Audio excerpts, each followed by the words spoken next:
Good morning. Good morning.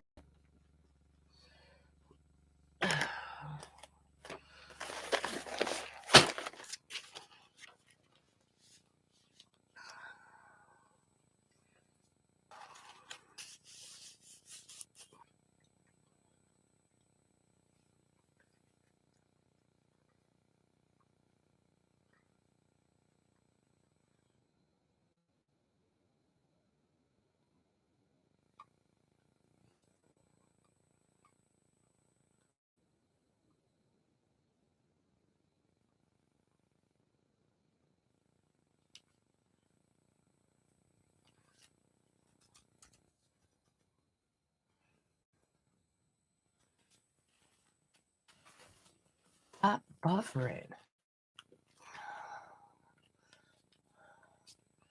I don't understand why it keeps buffering.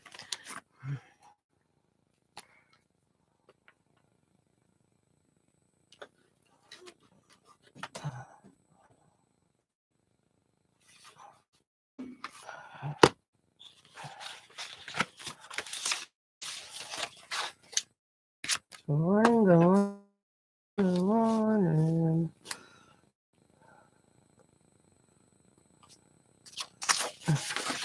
Okay. Be all good.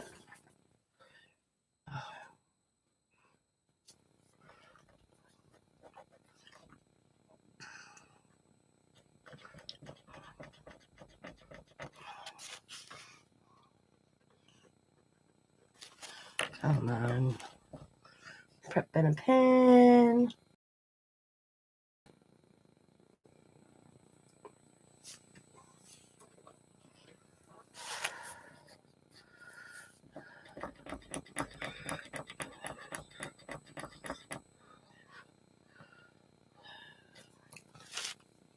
Lost the lid.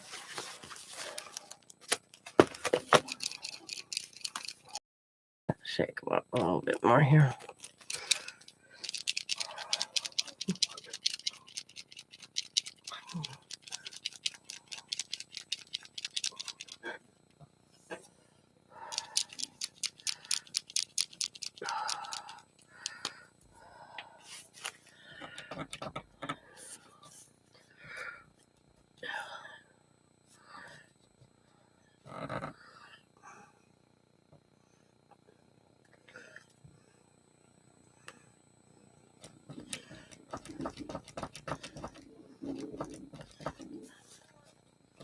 Wow.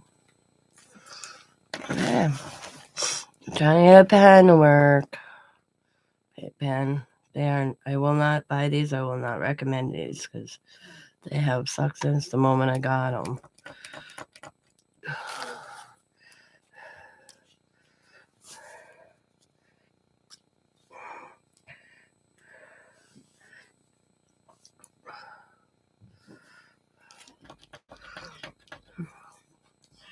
I mean, what the hell here? Come on.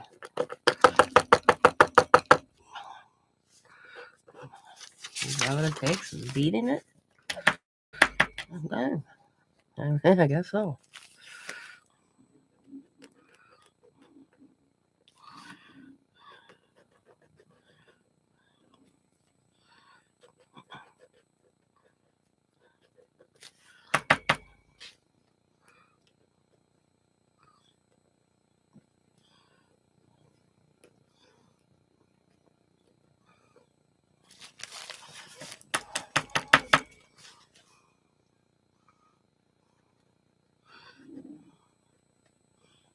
It wouldn't be that hard to get a paint pen to work.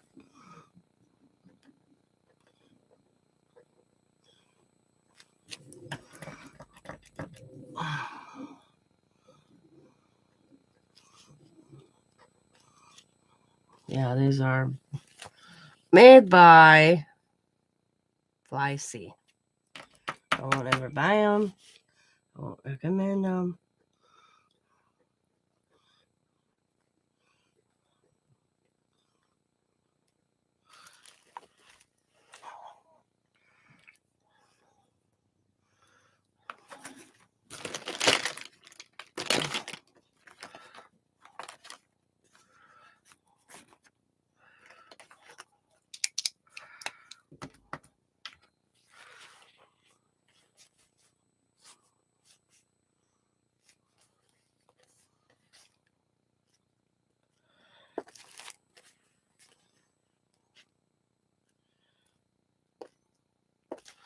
All I am doing is adding some color to the image that I put on this.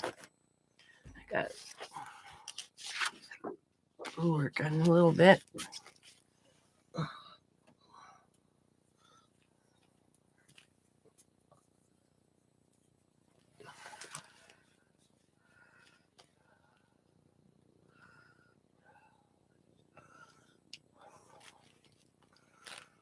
Guys, nobody's up at 11 o'clock. It's 10 o'clock in the morning here for me.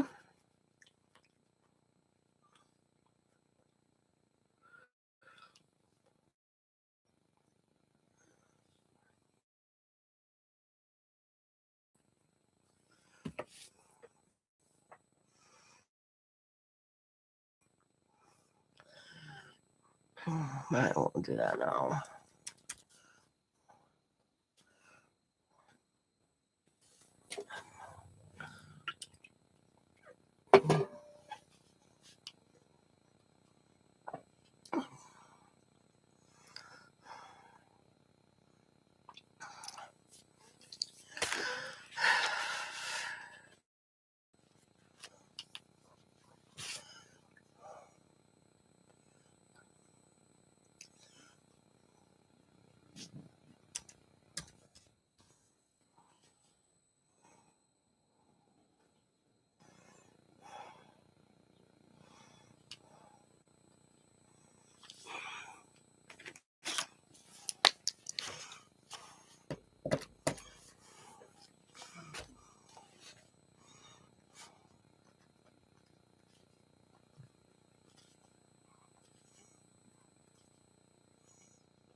morning.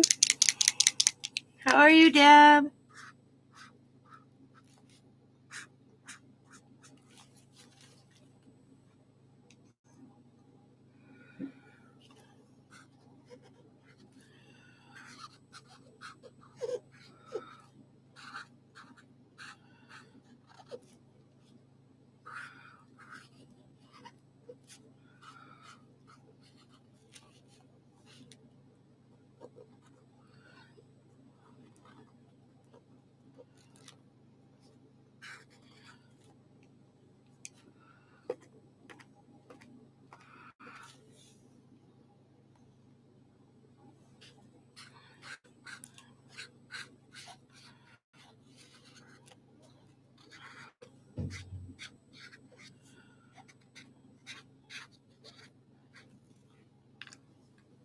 And better. You and I both. I'm getting there, though.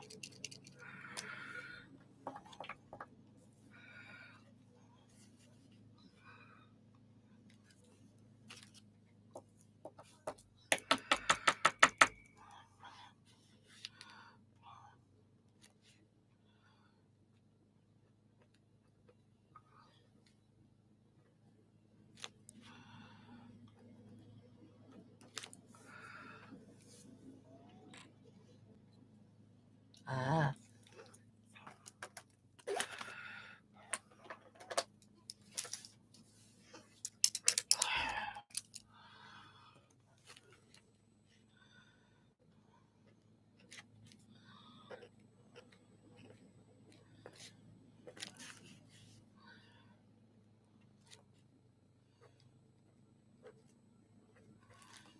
I think the good Lord above said me and Scott needed a snow day and gave us one.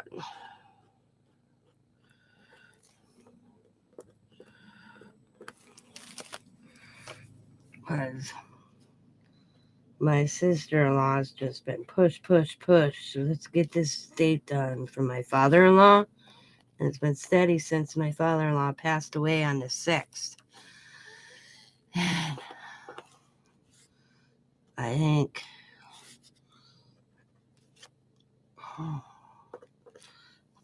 me and Scott have been having a rough time with it. And it was the first weekend that she couldn't get.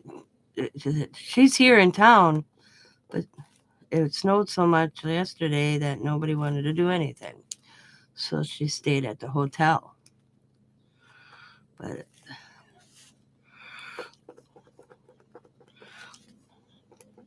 and it was nice just to relax and chill, not have to.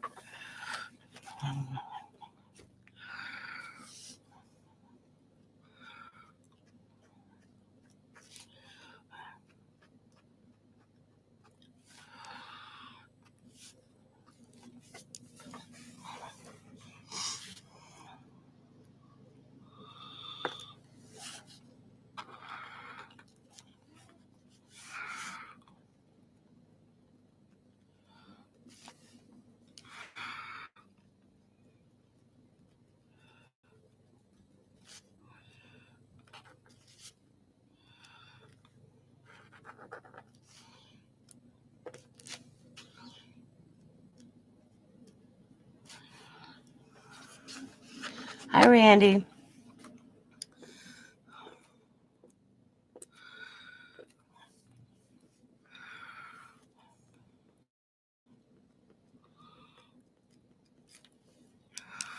So we had a free weekend.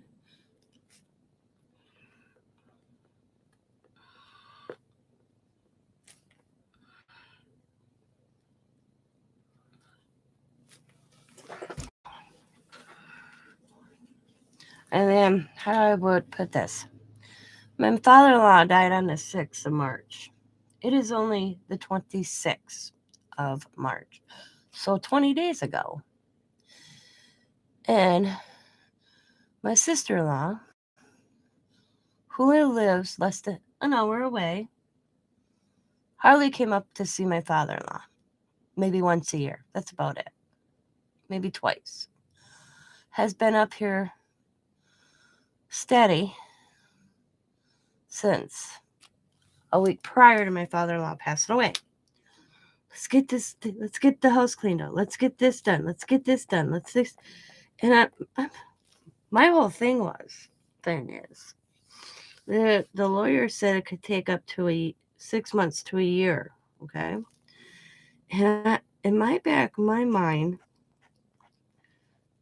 is, and I said this to my husband, and I think this is why it's bothering me, is just has spent more time up here since my father-in-law's passing than she did when he was alive. How do I put this? November, it was the 15th anniversary of my mother-in-law's passing. And my father-in-law has never been the same since my mother-in-law passed away 15 years ago, November 7th. And he said he didn't want to be here anymore. And we think he was sick because he went to the doctor in November. Or no, not November. Sorry. October, September-ish. And Scott couldn't take him. And he's very weak. He had throat cancer about 15 years ago. No, longer than that. About 20, 21, 22 years ago. And he got this pocket of scar tissue on the back of his neck.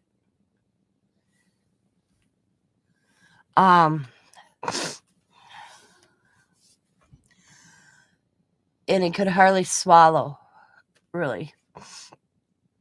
He'd have to chew and cut his pieces, everything really tiny, tiny.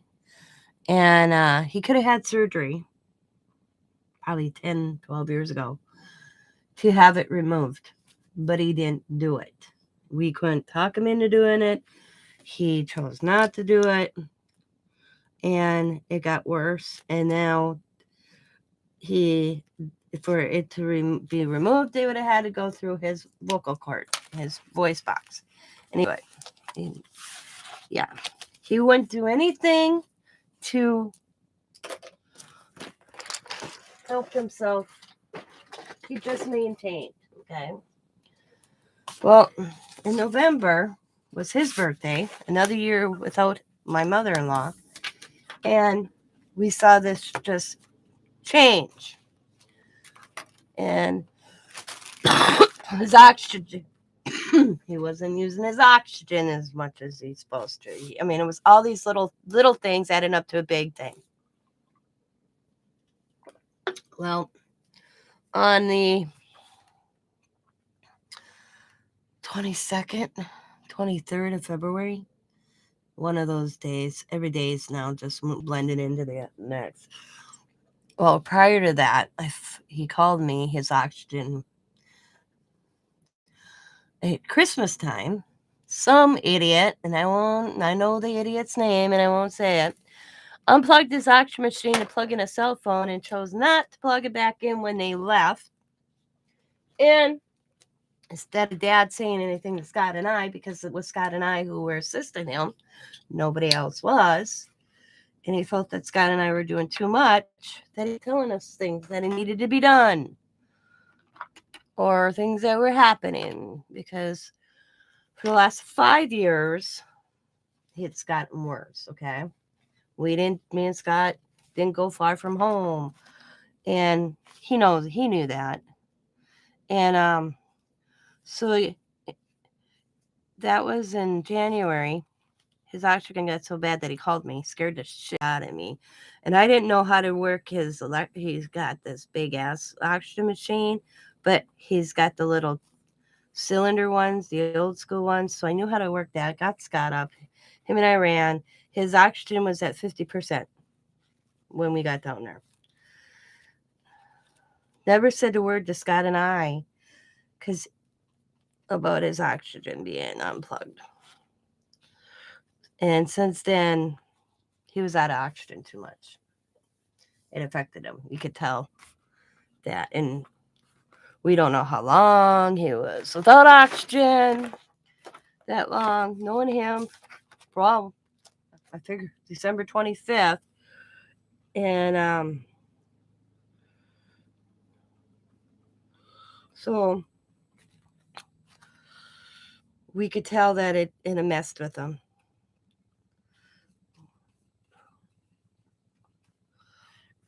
So on the 22nd of February, and then I was making sure he was taking his medication. He had high cholesterol. He was on an antidepressant. He wasn't on very much medication per se, but he could take in everything. When I had my cold and I wouldn't go down there, he told Scott that I couldn't take my medication. He was just done. So on the 24th, when Scott found him, or 21st, that week of the 21st of February, that Thursday, whatever that Thursday was, in a big snowstorm. Scott couldn't get out of the driveway, went down by Scott's dad's to get the snowblower and discovered that Scott's dad was on the toilet and couldn't get up. He had no strength. He told Scott he was there for 7 hours. And then usually he would carry his phone wherever room he went in. And I was sick, so I wasn't down there because I was spending a lot of time down. My father-in-law only lived 6 houses away from us. He was like, eventually somebody would phone me. He said he had a book in there and he just read, but still he was still, But from that forward, he just was weak, hungry, quit eating. I could hardly get him to eat because then Scott called me and I got down there immediately and we got him cleaned up. And then you feel bad as a person like myself who we wanted to move in there, and it was always an issue with my sister-in-law who I will argue this to the day I die, should have had no opinion at all because her ass didn't care and didn't come up. Me and Scott are the ones that are here. So we actually told Dad when we discovered that the oxygen was off, that come spring where we're moving in, and we didn't get what he said, and if we had to get outside help legally, we were going to do it. We promised we'd not put him in a nursing home, but we can't continue having 2 houses and trying to be everywhere at once. It's not easy. Well, I don't want to cause a family problem. And Scott's like, what family problem? She's not here. She doesn't even come. She couldn't even come up and give me and Scott a weekend away, So both of us kind of just said enough is enough. Well, he just decided he was done. So his body was shutting down. And he let himself go. He had a weekend with his children, and we watched him slip away in front of our eyes, which is sad because it's like he gave up. He gave up a long time ago. But this time he just gave up. He just stopped. He stopped all his medication. I almost flipped out because he asked me not to come around because he wanted to spend a weekend with his daughter and his son. And I'm like, okay, when can I come back? He's like, Monday. And I realized that's when I discovered that he quit taking his medication. And I'm like, fine, you don't want to take your cholesterol medication. That's fine. But you need to stay on your anti-anxiety medication. And he was like, he didn't want to do anything that would prolong his life. He wouldn't take his oxygen anymore. He went nothing. He would hardly eat, nothing. It's hard seeing it in front of your eyes. There's nothing you can do. You can't. He signed all this paperwork where they can't force feed him. No.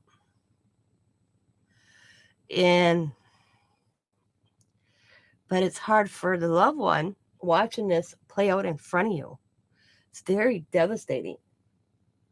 and you feel helpless. You feel very helpless. So,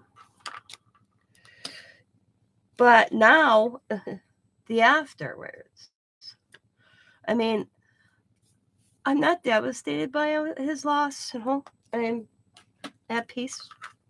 I don't know if I'm at peace, but I know he's at peace because I miss him. This was the week that I had a breakdown. Scott ended up getting rode up from work because he stayed home because I just had my little break, I guess you want to call it. I just kind of lost it. On Wednesday, I was crying all day and I missed my father in law. I was very close with him. And Scott didn't want to leave me. So, Scott, my boyfriend, this internet, I'm calling him Monday and I'm bitching. So I'm buffering on your guys' end.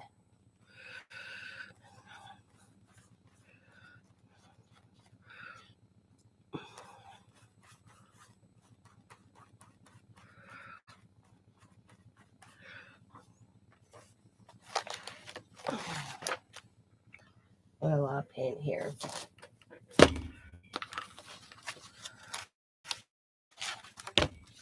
What is going on YouTube?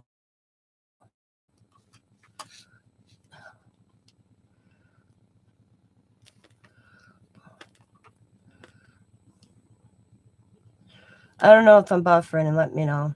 Okay, not here. All right. So Scott stayed home from work on Wednesday with me. I just had a break, a breakdown. They wrote him up for it. So we got 3 days off of work. Isn't that crazy? Person's going through a tragedy, death. We're still mourning. And he stays home because I'm not having a good day. And he's worried about me. And they write him up and give him 3 days without pay. You can take Family Leave Act, but once the person passes away, it's over. So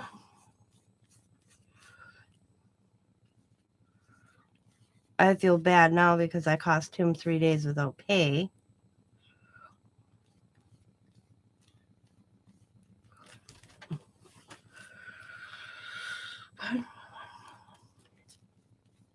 He's like, don't worry about it. That's my husband's attitude. Don't worry about it.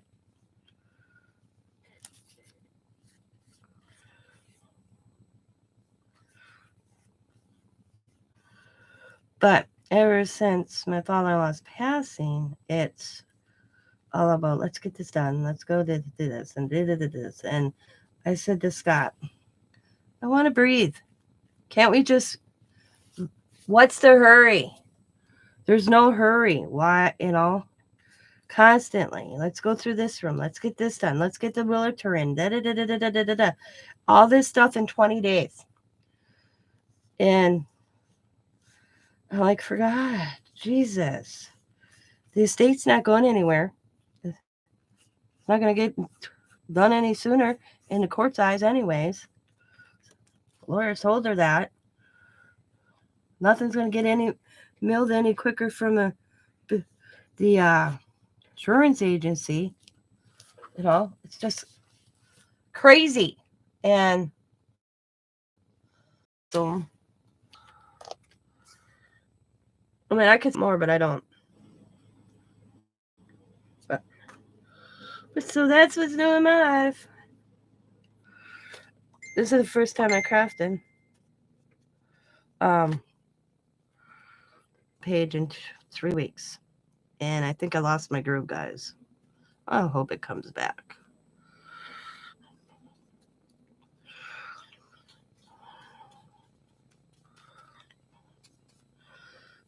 But so we're going through the emotions. I am going on an antidepressant though.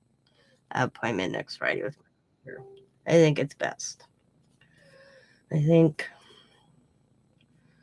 with you can recognize your own faults. Okay, I'm not Not a big believer in antidepressants or medication, personally. Okay. I don't talk anybody out of taking them. It's yourself. And I said to Scott, I think I'm going to have to go on one because I'm not myself. And I recognize that. So the other day I went to say this to Paul with Diamond. I finally left the house. And I think maybe that had a little bit to do with it. I wasn't going anywhere. I wasn't doing anything. And I think that doesn't help. So I found all these envelopes for 99 cents. Look at that. And I got these. And then us Potson.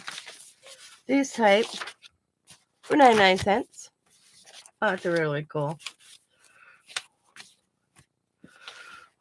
And I just have to put stuff away. I'll show you what else I got. I'm always looking for paper to jelly print on, and I just dropped that out, guys. The better subject here. Oh. I'm always looking for paper to jelly to print on. Always. If I see cool paper, I buy cool paper. We'll move this to dry for a second. I'll show you what I got. So, these were 99 cents. And I wanted the graphic paper. I got that one. I got this little pack of this one. So I bought this at St. Vincent de Paul. That's funny because I bought it at a different thrift store. Once they move things around. I got this graphic paper. And this.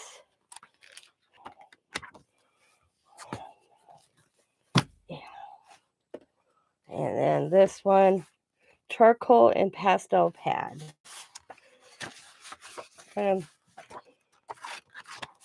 99 cents. I thought that was a good deal. And then this, I paid $1.99 just for this, but it was $8.99 at one time at Hobby Lobby. Check that out. Got little lines. I thought that was kind of cool. And I don't know why I bought this one, but I bought it. I know it's got this yellow pad. Yellow. Oh, it's because it had this in it. That's why. I was like, what did I buy that? That's cool. So 99 cents for all of them.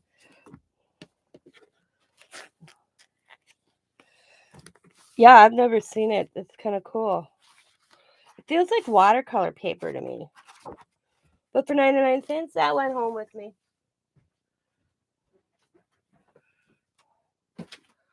And then, bought a lot of paper.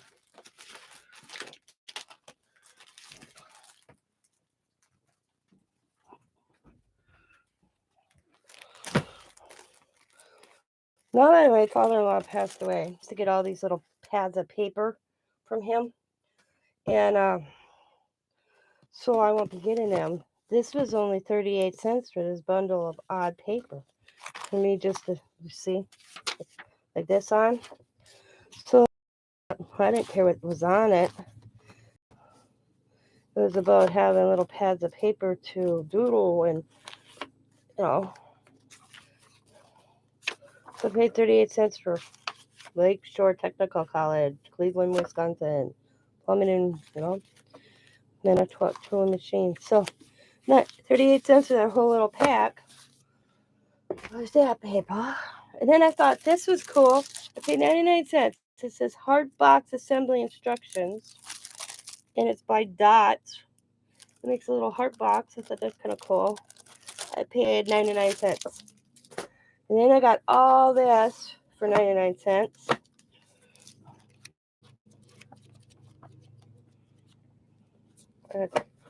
I'm going to see if I can find a little binder. So I'm going to put them in, and I thought it'd be kind of cool little art pages to do on that.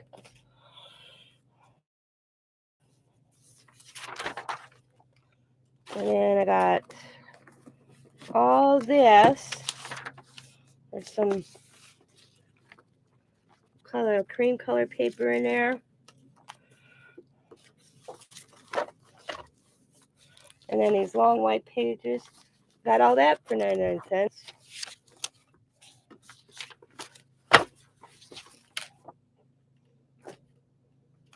And then this is 99 cents. Piano paper. Music paper, 99 cents. I thought it was cool. So grab that. Yeah. I jelly print on them. And I use light colors. So I got all that at 2 different thrift stores. No, 1 thrift store. Because I went to St. Vincent Paul and I didn't find much. That is from the other thrift store I go to. And what else did I? Oh. And I got this for $1. And then I got another stamp for 40 cents or something. I don't know what it is. But then I went to Joann's. And these were on clearance. The 12 by 12 storage cases for $8.99. I didn't think that was bad. I bought 4 of them.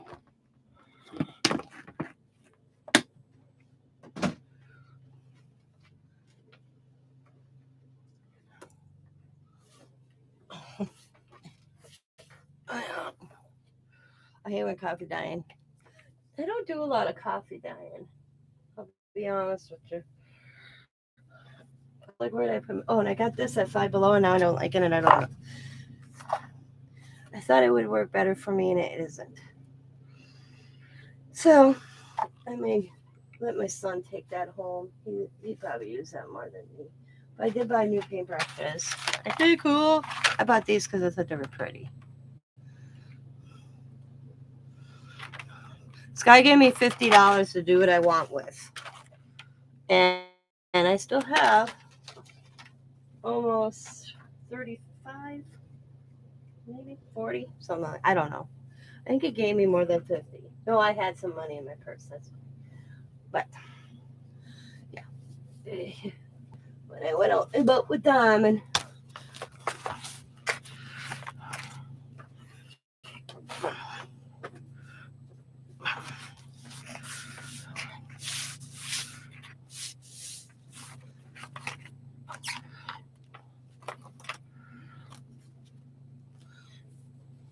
Yeah, and then I got I think I talked about this yesterday.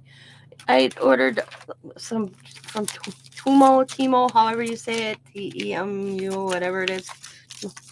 And I had an email. I don't know who it's from. Very rude email. I shouldn't buy company because they're ripping off bigger companies, just like everything happened with AliExpress when that phase went through. And everybody was buying from AliExpress or whatever, and then people were upset because da-da-da-da-da-da. And I'm like, you know what? Get over yourselves. Whatever. All this stuff is made in China anyways. Like, seriously, people, you don't have anything better to do? Like, you've never bought something, and this is what I can't handle about people. They judge so much of other people. They need to go take a good look at themselves because they will realize that they probably bought something that was, because I didn't even know it, and that's the thing. This stamp, where is it? Right here. I just thought it was cool. So I bought it.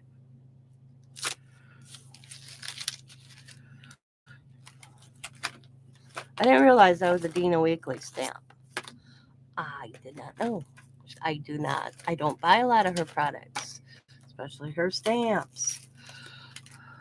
Get off your high horses, because I guarantee at one time in your life, you probably purchased something that was stolen, faked, or whatever you want to call it. Yeah. But yeah, I got an email from, and of course the email is when you want to reply. It's in back, can't be delivered or whatever the hell. I'm coward. You want to send an email, be brave enough to leave your name to it.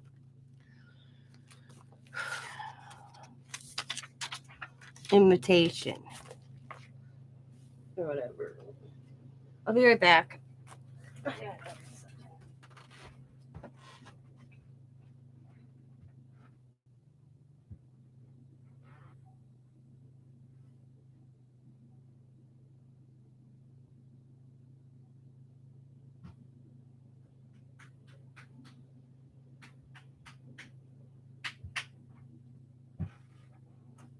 So we had a lot of snow yesterday. This guy went and snow blow a little bit last night, and then he's finishing up today, and he's telling us to go down and do Dad's. I'm done with this snow. I want it to be done. I'm done with winter. I'm tired of it. It's been it seems like it's been a long winter, but it hasn't really. I may still have snowing in May. I know we have.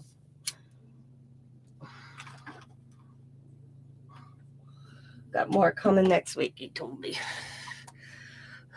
Blah, blah, blah.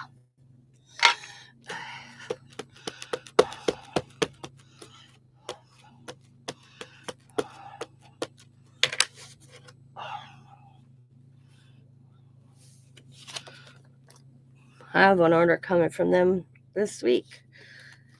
Timo. It had no snow in Maryland. Oh yeah, we got like 6 inches yesterday.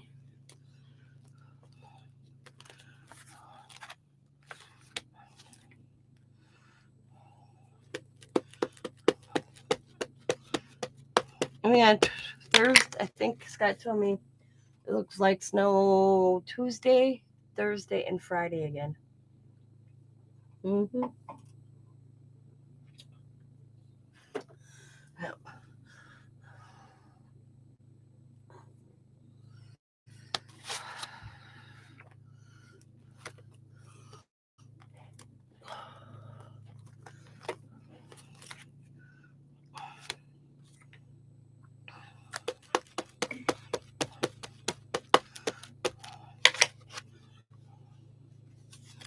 I told Scott, let's take the 4 days and go to Florida and get some sun. I think we both can need it.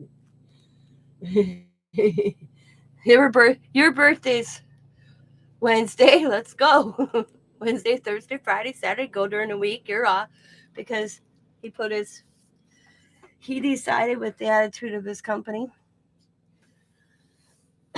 that he quit his job. He was not pleased the way they acted after the death of his dad. He called them up, let them know, and they told him he had to be to work the next day. They gave him 2 days of funeral. And then, yeah, so he made a decision, and I can't blame him. When he told me after he's like,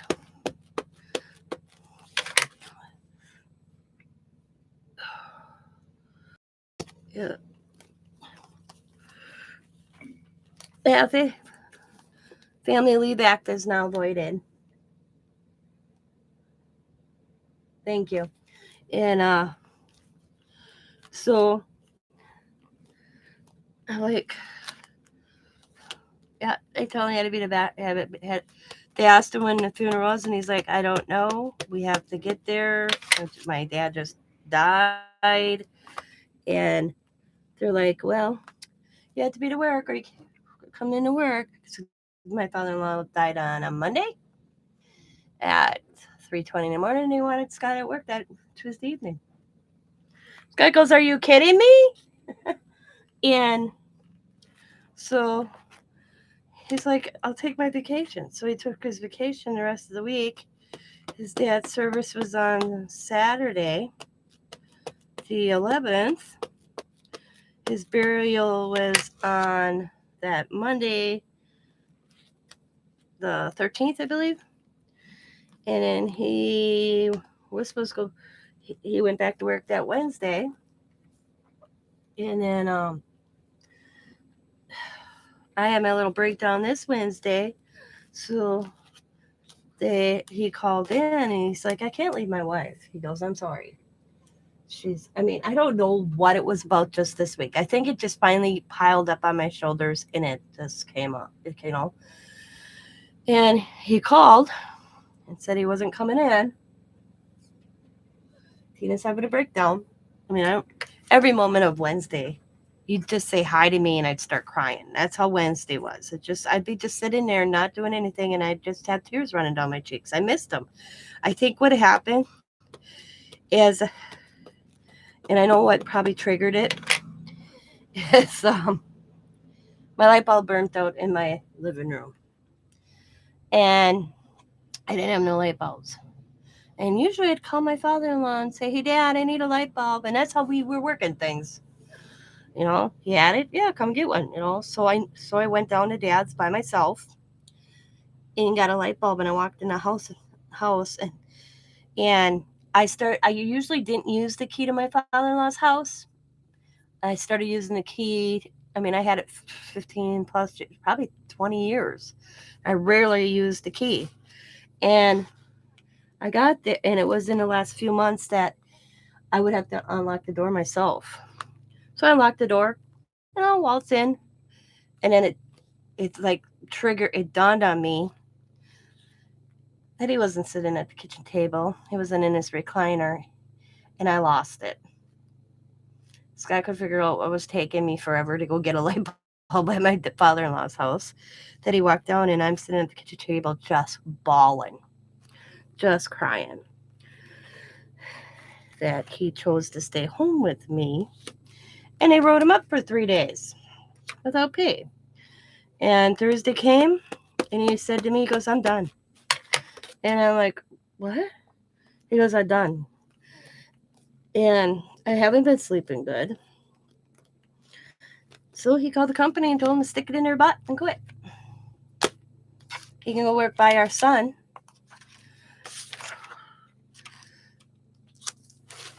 Yep. For the same amount of money.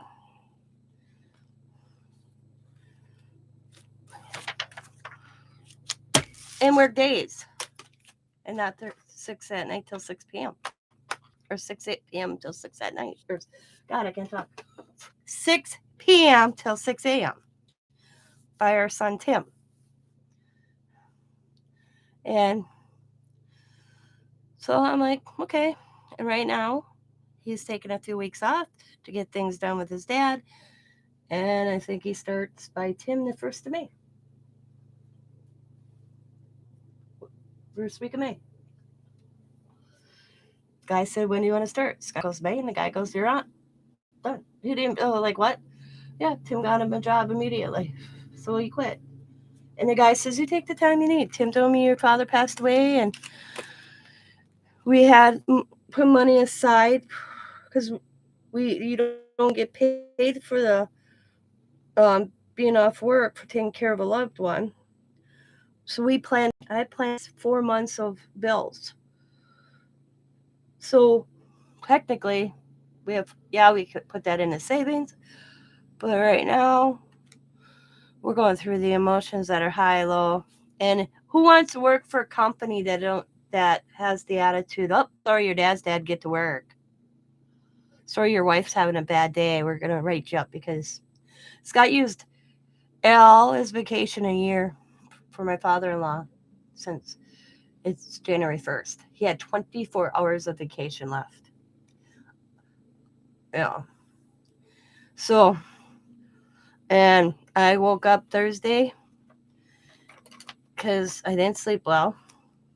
So when I woke up Thursday morning, and I was up by 11 o'clock, he goes, and I was like, I'm really sorry you got 3 days off work. He goes, I'm not, I quit. And I'm like, what? He goes, yep, I went, because I knew he left because I woke up, I heard the car start. And he went and talked to Tim's boss. The guy said they could use the help. And he'll be working days. 6, what did he tell me? It's like 6 in the morning till 5, 6 to 5. same amount of money. And I'm like, oh boy. So the guy asked when he wanted to start, and Scott goes, how about, oh, and Scott goes, well, okay. Guy goes, well, because he let Tim off. And the thing is this is it's a smaller company. Tim is my foster son, but not legally. It's the best way I can describe Tim to y'all. Tim kind of adopted Scott and I. His mom took off, and he was a friend of Diamond's, and discovered his mom left him, just left, up and left. He was 15 years old, living in a house that they got evicted from, and he was sneaking through a window, still sleeping in the house, no electricity. So Diamond's like, you need to come home with me. And he's like, no. And Diamond's like, if I go home and I tell my mom, we're going away. We were planning on going away next weekend, okay?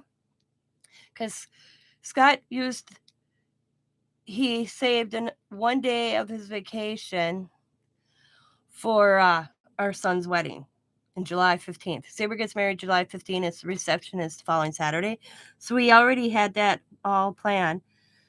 And we were going to go away because the company he worked for gives you your birthday off 8 hours. So then with Scott's birthday is Wednesday. So we were going to go away Wednesday, Thursday, Friday, Saturday, Sunday. Except we forgot we got Riley's birthday party on Saturday. So we're still thinking about getting away this week. Just going away to a nice little hotel out of town just to get fresh air. Because we're not hurting. We won't be hurting to pay our bills and all that.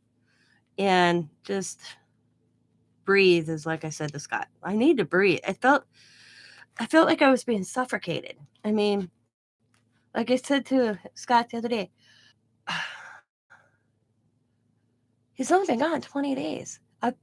We're going through his clothes, for God's sakes, already. Within a week after he died, we're going through his clothes. I mean, he died on Monday, and here the following weekend, we're going through his dresser. And that doesn't sit right with me. I told Scott that does not sit right with me. I know eventually we have to get there, but can't we just have a little time just to sit back? And we went through this kitchen already. I mean, the house isn't going anywhere. Me and Scott are well, we were supposed to get the house, but Dad never got it done right, so we have to buy the house, which we're thinking about doing. But it needs some work. We want to get estimates. We want an electrician in. We want a roof. I knew it needed a roof. Dad was going to put a roof on this spring. And she wants us to make up our minds like this. And she can't. We finally talked to Dad's attorney, and the attorney turned around and told his sister, slow down. They have the right to have estimates come in. She had a realtor up to look at the house the last Saturday. Yeah. And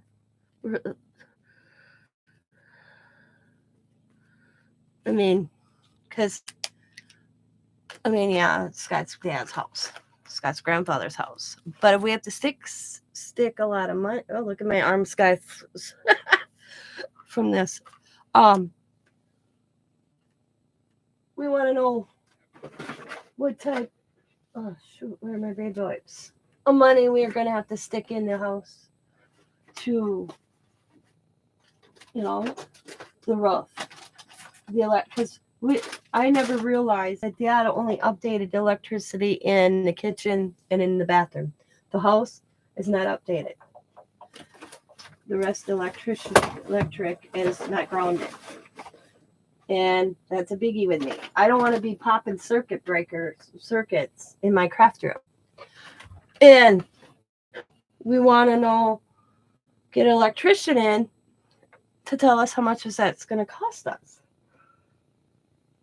And I think it's only right. And I think and I asked a buddy of mine that sells real estate. He says even if we weren't a relation, say we were just a buyer of a house, we would still have that right to get an estimate what's going to cost to fix something in the house you may be purchasing.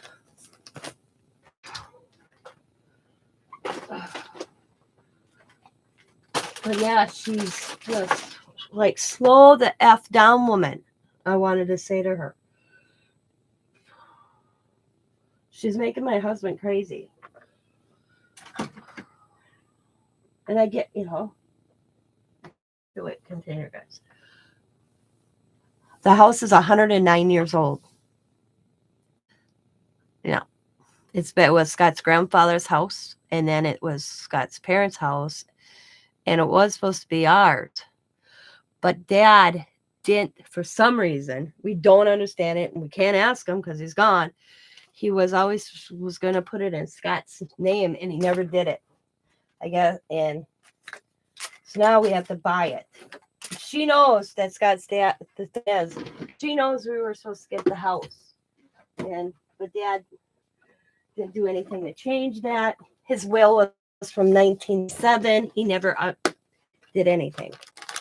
And I'm going by the will. 50-50, 50-50. That's all we hear. Because it was a simple will. Mom got if something happened to Dad.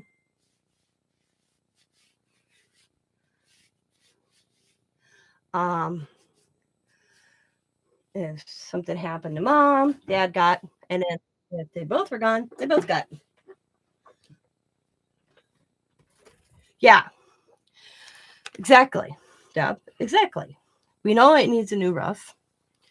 So we want all this checked out before we go down this path of buying this house. And she was like, push. And she got told, the foundation's good. Because we already had a city inspector Friday. And there's one spot in the basement that leaks, but Scott knew that. But the foundation in the house is really good for being as old it is. And the reason that is because my father-in-law redid the foundation 35 years ago. He had it redone or whatever. But there's one spot in a corner, and that's where a downspout comes down. So that spot is a corner spot that has a crack that leaks. And Scott's cousin, who actually puts in basements for a living, looked at it. He says, I can fix that in a weekend. So that's a freebie fix. Yeah. But he walked around, Scott's cousin walked around the foundation himself. And that was the only spot. And Scott, we knew about that one. And he thinks it's because that's where the downspout came. And it ate because it's block. Cement block foundation. And he says he thinks that it does that where the downspout came, being water all the time, just ate that cement there. So he's going to do that. But he's like, that's easy to fix. But no other cracks in the foundation. It's stable. So that was good. But I never realized that and this is what kills me, Deb. Ready for this one? My father-in-law was an electrician by trade. We're like, what the hell? So we're getting an electrician in and a roofer. And I said to Scott, how in the hell would a guy give us an estimate on a roof when it's full of snow? So it's like, come on, woman. Children, the house. So this is a life-altering decision for Scott and I. Like our forever home. And it's a legacy home. It's our, the history of the home was like Scott's grandfather, Scott's parents. So quit rushing us. She can't put it on the market unless Scott says, okay, put it on the market. So she wasn't happy because she was all done and settled by the end of April. It ain't going to be. It's not going to be. So we have it's not a city inspection because he came out. We had to fix the stairs because the front stairs are sinking. But Scott and I are thinking about putting a different. If we buy the house, we're getting rid of the stairs and we're going to put a little porch out there. Shoot, what's the other thing? Oh, it's a gravel driveway. Yeah, and that's the thing. Like Lionel, a friend of ours that's a realtor, he said just because the estimates say then this realtor gave them a price for what the house is worth doesn't mean a buyer or a new buyer. It's 2 city lots. It's a big lot. It's for agreement. You can't. Yeah, it's a nice sized little lot. Things that you can't sell a house as is if it is 20 years, like the roof. Now, the roof needs to be put on. It's a new roof because it's 30 plus years. If it was under 20 and something, you could get away with it. Electricity might have to be updated before sale. These are all things she thought she could just list it and be done.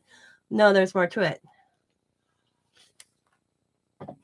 A buyer, even if it's not Scott and I, could come in and say, I want the electricity to update it, and then you're like, well, we can't update it because we don't have the money. So it comes off the sale of the house and it gets escrowed into the sale so that the guy, whoever purchased it, can get the electricity done.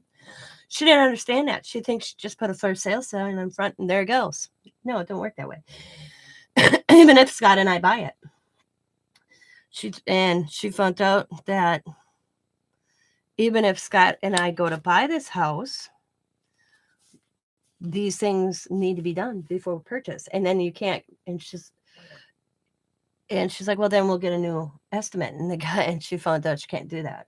Nope. Yep. She thinks painting it, this is what this realtor that she had over said, put a coat of paint in the house and you should be good to go. Yeah. It didn't work that way. I just looked at it because I'm like, what? No. Put a coat of paint on everything, cover it. Yep. We're going to buy her out. That's the intent. But we want to get these things done before we buy her out. And we have that right. Because she wants to sell it as a flip. That's how they can flip it. And then they have to be responsible for everything to fix it. But me and Scott want to see ourselves what it may cost for us to fix it. Because that's the only thing she agreed. She won't.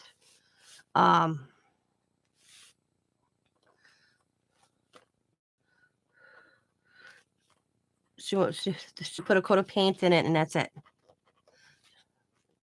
It's all about the money for my sister-in-law. All about money.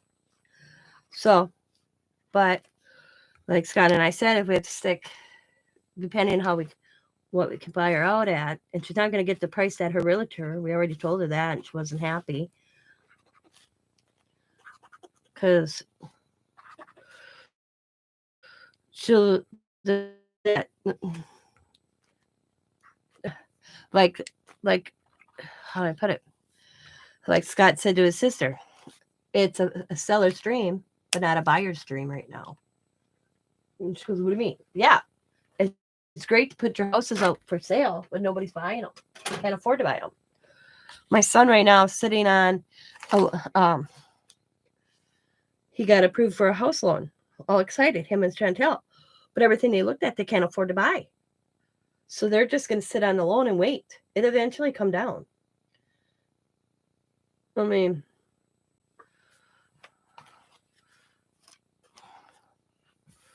but she wants it done like this. And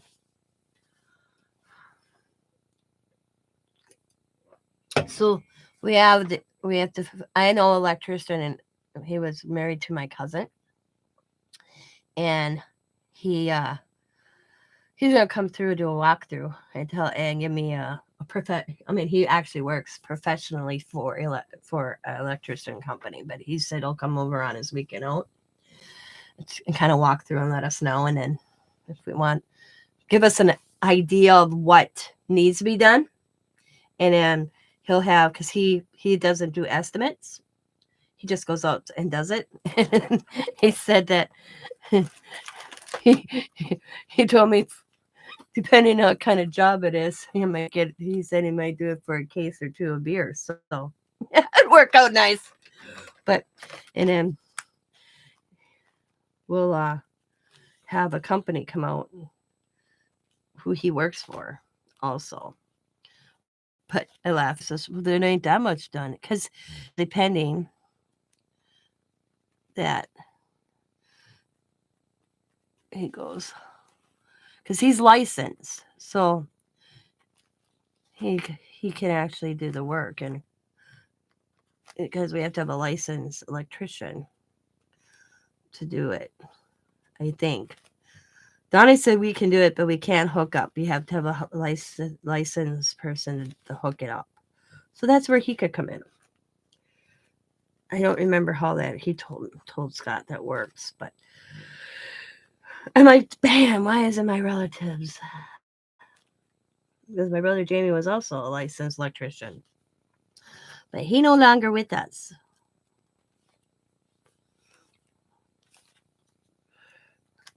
So we don't know what we're doing yet, but we will eventually get there. And it's like, it's just too much happening at one time. Slow down a little bit, take a breather, and everybody works at their own pace. Everybody mourns at their own pace. Me and Scott, we just want to cross our T's and dot our I's correctly before we go into a project that maybe it's better off letting the house go, taking the money that Scott would receive, his half of the house, and looking for something different. Yeah, it's his father's house, his grandfather's house, but there's sometimes a point in life where you have to let things go, and that's where Scott and I are. Let's see what it's going to cost. I mean, if we have to stick $60,000 in a house, we might as well go buy something that doesn't need to be fixed up as much. And I don't think it will, but I'm just throwing that out there. So we don't know yet.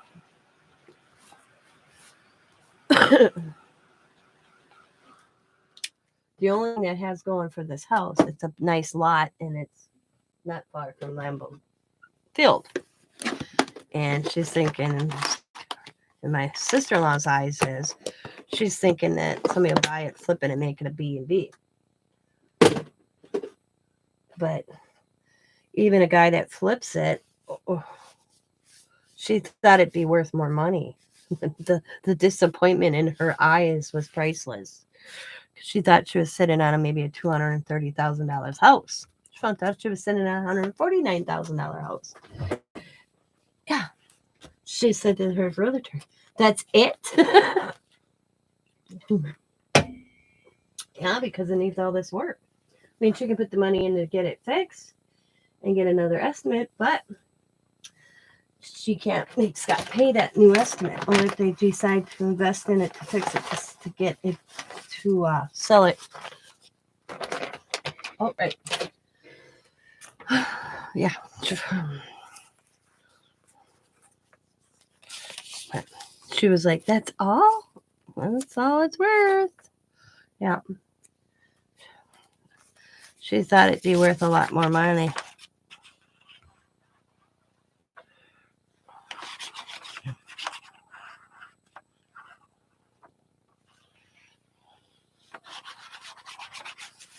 But that's where Scott and I are.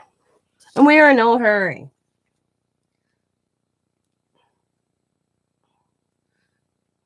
We are in no hurry. She was surprised because she thought for sure me and Scott wanted it. we were just going to take it and be done. And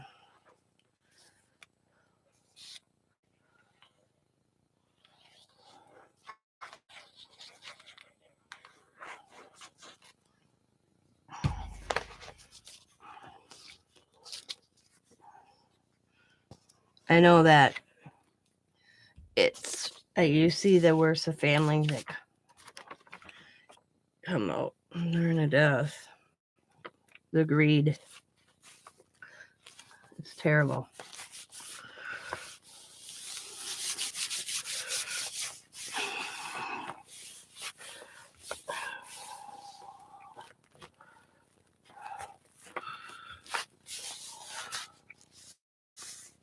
Yep, the greed is terrible.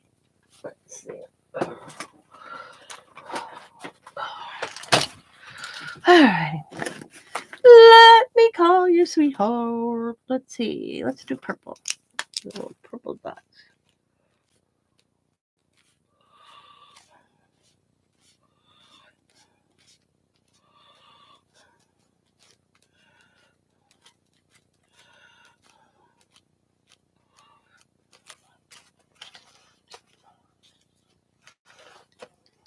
I think I lost my touch here, guys. I hope I get I'm not satisfied for anything I'm doing right now. I'm hoping I get it back. The creativity, because I'm not liking anything I'm doing here.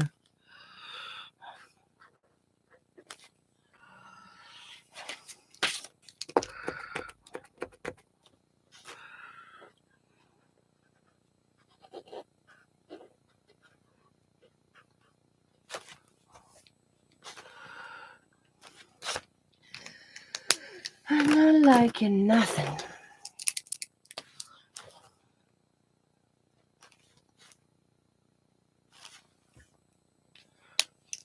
It looks how I feel.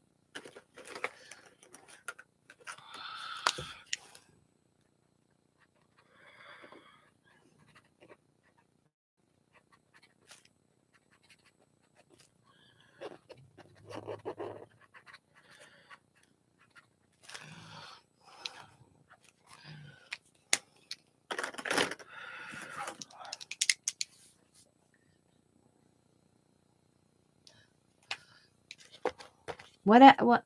You had an accident, Debbie? I'm sorry to hear that. Was it recent? Did I miss something? If I did, I'm really sorry. I don't remember if I heard about that. I'm really sorry.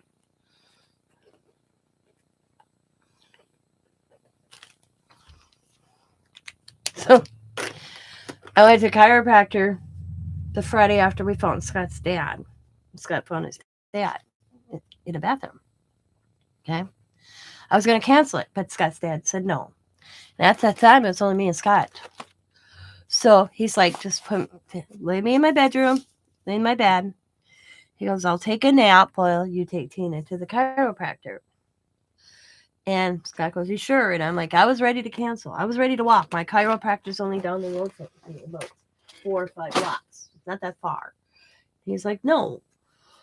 He goes, I don't want you slipping and falling because people don't shovel their sidewalks. There's ice. So the chiropractor told me I'll go get a new pillow. And I laughed because the joke between Scott and I is me and Scott, my husband and I tease each other constantly. We're like 2 adult kids. And Scott's dad got a charge out of this because I always would say to Scott, just remember you go to bed before I do. I will smother you with my pillow. So after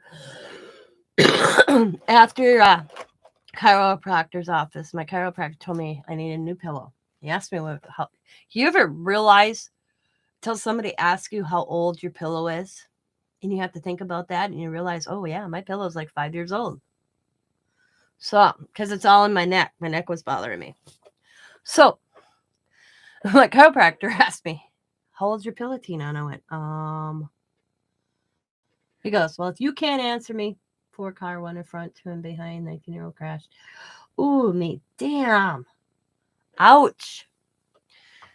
So, So when I'm like, he's like, if you can't ask me how old your pillow is, means you need a new pillow. And so I went and I got a new pillow. Well, at the same time, I said to Scott, it wouldn't hurt to get a baby monitor put in Dad's room when we're there and we're sitting in the living room that we can hear him. So we picked up baby monitor. I picked up like some flushable wipes, things. I bought my father-in-law a heating blanket because he's always cold, And after the chiropractors, we did swing in. He was sleeping sound, and then a neighbor was home, and she just came and sat with Dad while we went to Walmart. So we get back to Dad's, and we picked up fish for dinner. He actually ate some. I was really surprised. I had to cut the fish up in small pieces, but he did eat. So we're sitting there, and he goes, so what the chiropractor said. And I was telling him, and my father-in-law had a sense of humor.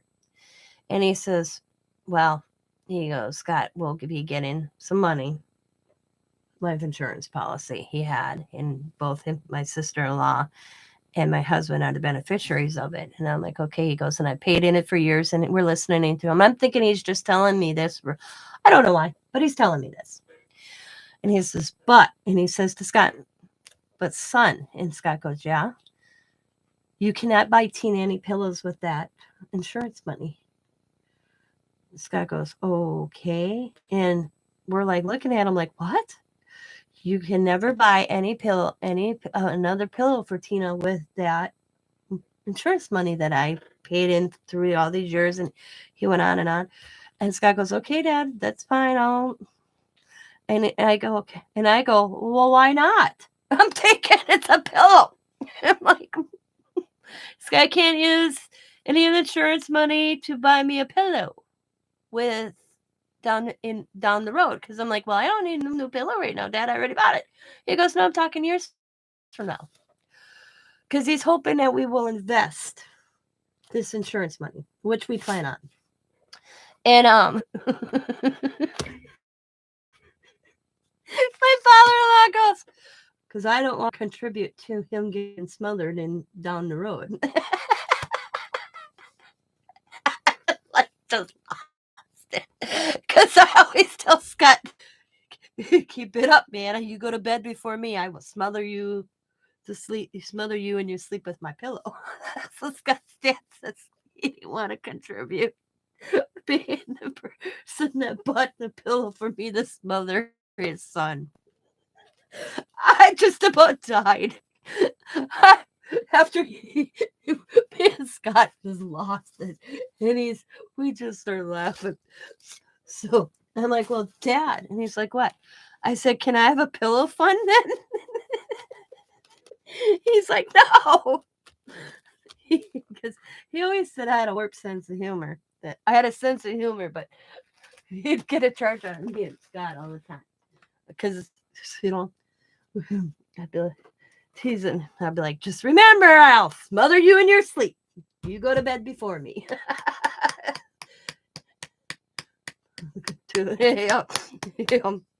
So I just, and he's just going on about this insurance thing, and I'm thinking he's, the whole thing about, you're gonna get, you and your sister are equally beneficiaries on my life insurance, blah blah blah, and he's just going on, but I hope you guys invested some, take some, have fun, go on a vacation. He said, take some, go on a vacation. Put some in, like, invest it, put it in savings, and he's dragging this on, but you can't buy Tina any pillows with it. Like, what? I was like, what? I was like, where? What? Me and Scott are like looking at him like, okay, kind of like, we're like, I don't want to be contributing. He goes, to my son getting smothered with a pillow.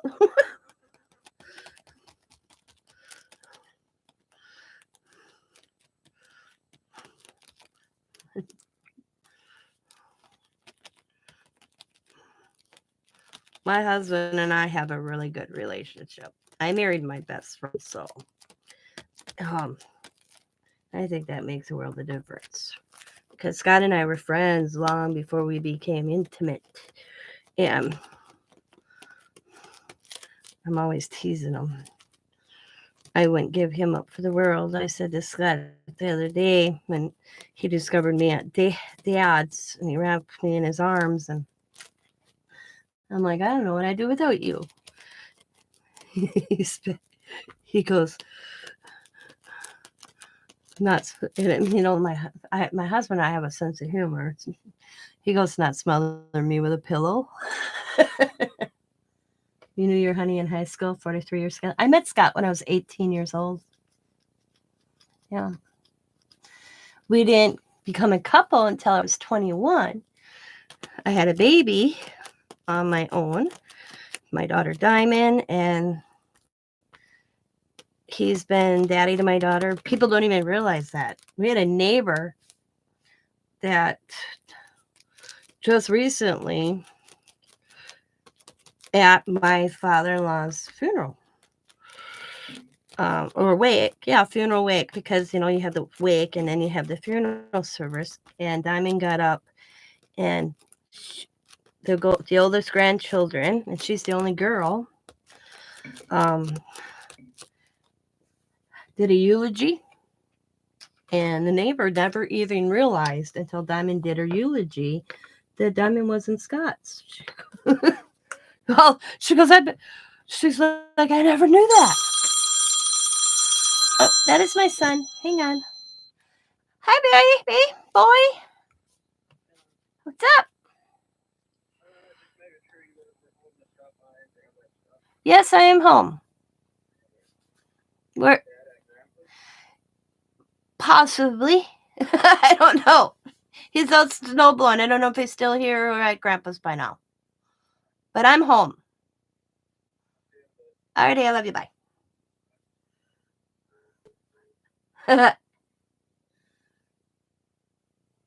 Okay. All right. Bye-bye. So, look, guys, I'm going to finish this. I have to get off here. My baby boy's coming to see his mommy.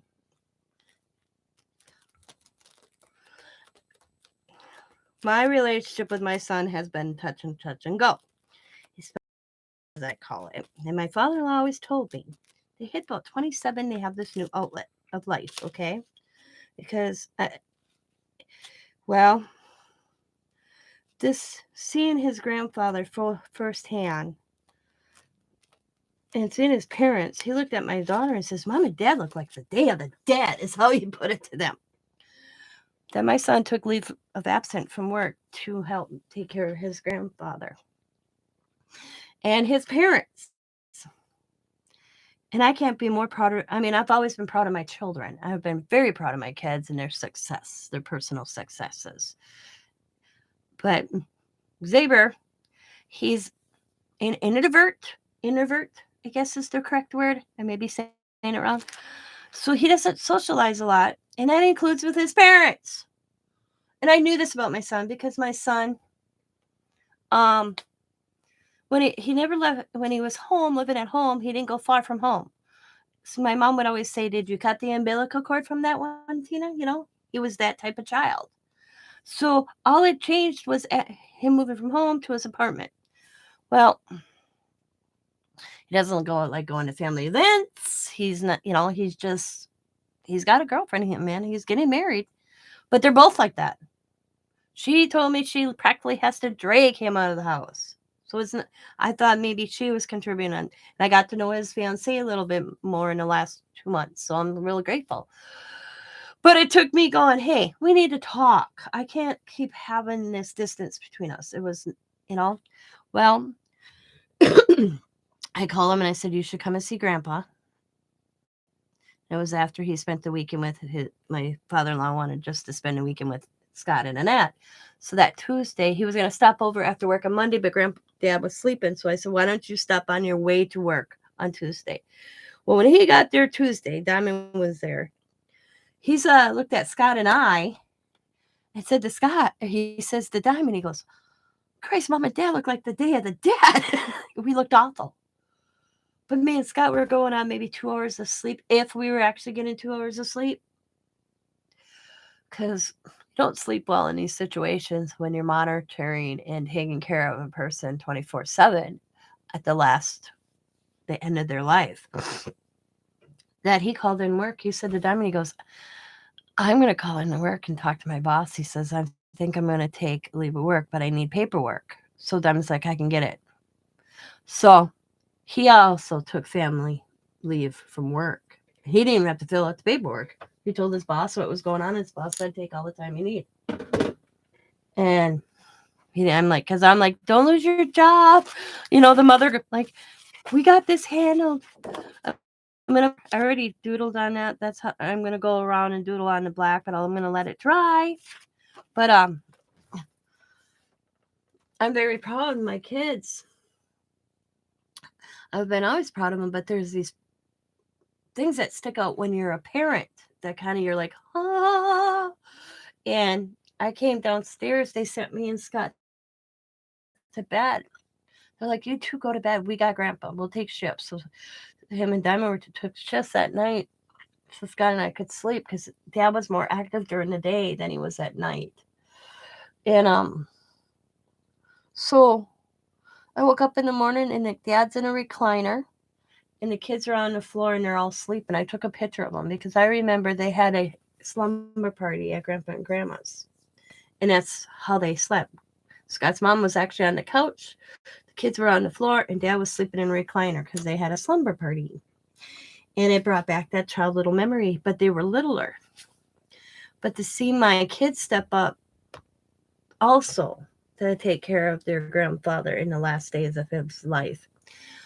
And then to take care of their parents as well, because there was where I was making sure Scott was being taken care of, but not taking care of myself. You go through that, you don't realize it. And so I'm very proud of my kids. It's just a moment I'll never forget.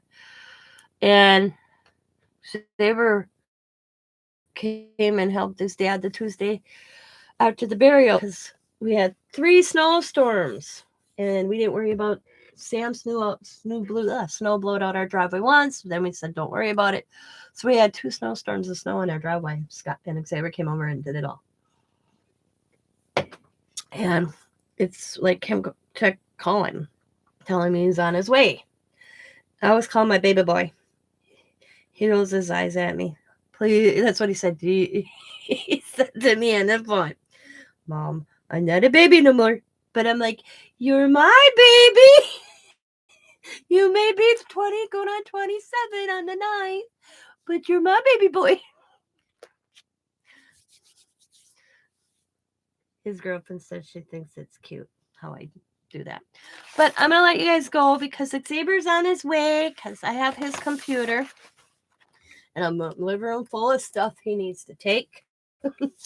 And I want to thank you guys for letting me ramble on, yapping away. Sometimes it's a good outlet, and I'm trying to get back into the swing of things and let you know what's going on in my life and all that good stuff. And see, Deb, that's how my in-laws were. They were little high school sweethearts. He met my mother-in-law. My father-in-law met my mother-in-law when she was 13 years old. Nope. He was going on 14 or 15 when they met. And they had, as I worded it, 44 earthly years of marriage when she passed away. But that was just their marriage. Yeah.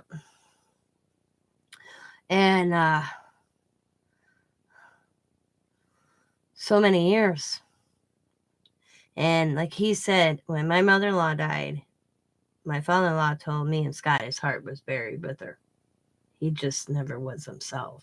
He only existed to exist and maintain. And then, like I said, the last 5 years is we kept on seeing these changes. And then since November, we saw more changes. And it came down to this oxygen.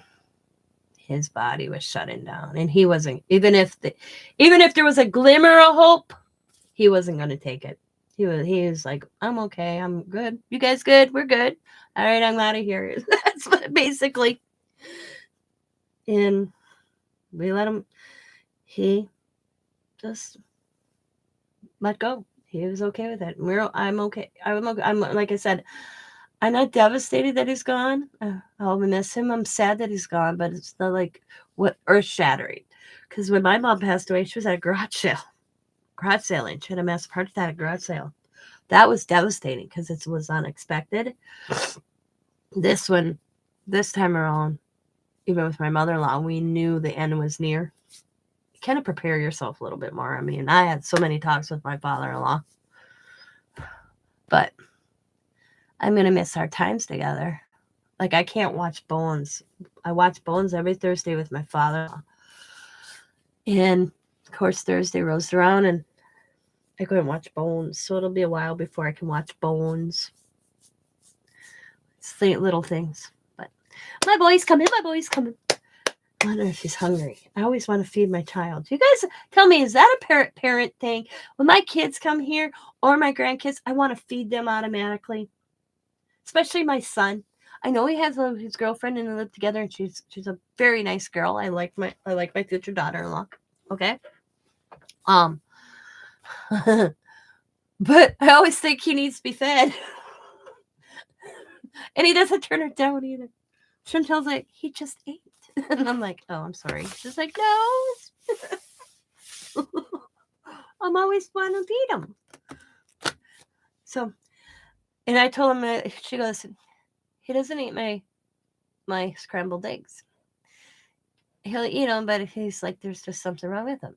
And he's been trying to be polite about it. So she asked me, Xavier doesn't like my scrambled eggs.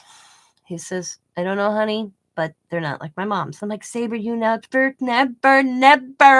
tell your bride that there's something that's not like your mother's. Well, how'll she know?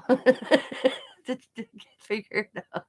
So Chantel said to me, can I ask how you make your scrambled eggs? Because Xavier loves scrambled eggs, but he doesn't like mine. What do? It's scrambled eggs. I said, I break the egg up in the frying and I start frying them, and then I add milk and I stir it in as it's cooking. She goes, you don't mix it in a bowl first, then pour it in? I'm like, no. She goes, that's it? I'm like, that's it. That's all. She goes, that's it? And I'm like, that's all I do. She's like, oh my God. I'm like, but alrighty, guys. Thank you for letting me gab. I hope you're having a wonderful Sunday. I'm going to go enjoy some time with my son. I'm trying to get back in the swing of things. Maybe I'm getting a little better. I mean, I lost the spark a little bit. So I will talk to you all later. As always, be happy, be kind, be safe, be funny, be crafty, and bye for now. Bye.